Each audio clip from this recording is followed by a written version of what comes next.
డబ్బులు సిలిండర్ పెట్టుకున్నా అని మీకేదో గుర్తుకొచ్చే ఉంటది. నేను అధికారంలోకి రాగానే డిసెంబర్ 9వ తారీఖు ఆడబిడ్డలందరికీ స్కూటీ ఇస్తా అని చెప్పిండు. ఆ గుంపు మేస్త్రి ఇచ్చిన స్కూటీ అయితే కాదు, 2500 గవర్నమెంట్ ఉద్యోగులకు పడ్డట్టుగా 2500 ప్రతి అక్క చెల్లెళ్ళకి ఇస్తా అని చెప్పిండు. అత్తకు పెన్షన్ వచ్చిన కోడళ్లకు 2500 ఇస్తా అని చెప్పిండు. ఆ 2500 అయితే కాదు, సిలిండర్ 500కే ఇస్తా అని చెప్పిండు. 500కు ఇచ్చిన సిలిండర్ కూడా కాదు. అయితే నిన్ననే ఒక పెళ్లి పోయినా కళ్యాణ లక్ష్మిలో తులం బంగారం వచ్చిందా అని అడిగినా, కళ్యాణ లక్ష్మి రాలే, అన్న తులం బంగారం రాలేదని చెప్తున్నారు.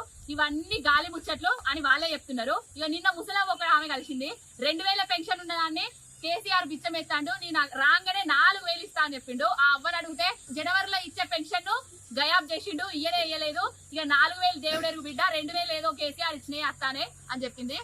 ఏందయ్యా అంటే ఈ మధ్యలో దేవుళ్ళ పేరు చెప్పి రాజకీయాలు చేసుడు, దేవుళ్ళ మీద ఒట్లేసి హామీలు నెరవేరుస్తా అని చెప్పుడు ఎక్కువైపోయింది. ఒక ఆయననేమో తొండి మాటలు మాట్లాడుకుంటా తడిబట్టలతోటి యాదగిరి లక్ష్మీ నరసింహస్వామి టెంపుల్లో పోయి తడిబట్టలతోటి ఒట్లేసి ఆయన ఏమైందో మీకే తెలుస్తుంది. ఇక ఇప్పుడు కొత్తగా ఈ గుంపు మేస్తే ఏం చెప్తాడంటే ఎవ్వరు ఈయన నమ్ముతలేరని, వీడు పెద్ద గాలిగాడని తెలిసిపోయింది.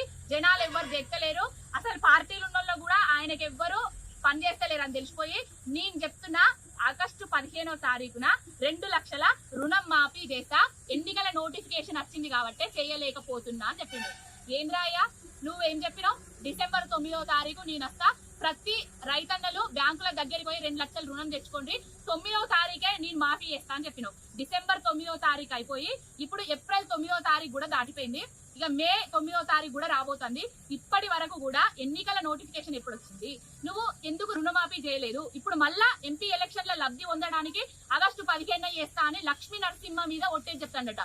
మరి నాకు యాదగిరి గుట్టల లక్ష్మీ నరసింహ స్వామి ఉన్నాడని తెలుసు, దేవుళ్ళ పేరు చెప్పి ఇప్పుడు కూడా కరెక్ట్ అక్కలేదు. వీళ్ళకు స్కూటీ ఇచ్చుడు అయిపోయింది, ఇగో 2500 ఇచ్చుడు అయిపోయింది, గ్యాస్ సిలిండర్ ఇచ్చుడు అయిపోయింది, కళ్యాణ లక్ష్మిల తులం బంగారం ఇచ్చుడు అయిపోయింది, అవ్వలకు 4000 పెన్షన్ ఇచ్చుడు అయిపోయింది. ఇప్పుడు రైతుల మీద పట్టడిగా రైతులకు 2 లక్షల రుణం మాఫీ ఆగస్టు 15న చేస్తా అని చెప్తున్నాడు. ఆగస్టు 15వ తారీఖు రోజు నువ్వు రుణం మాఫీ చేయకపోతే అదే యాదగిరిగుట్ట లక్ష్మీ నరసింహస్వామి సాక్షిగా ముఖ్యమంత్రి పదవికి రాజీనామా చేస్తావా?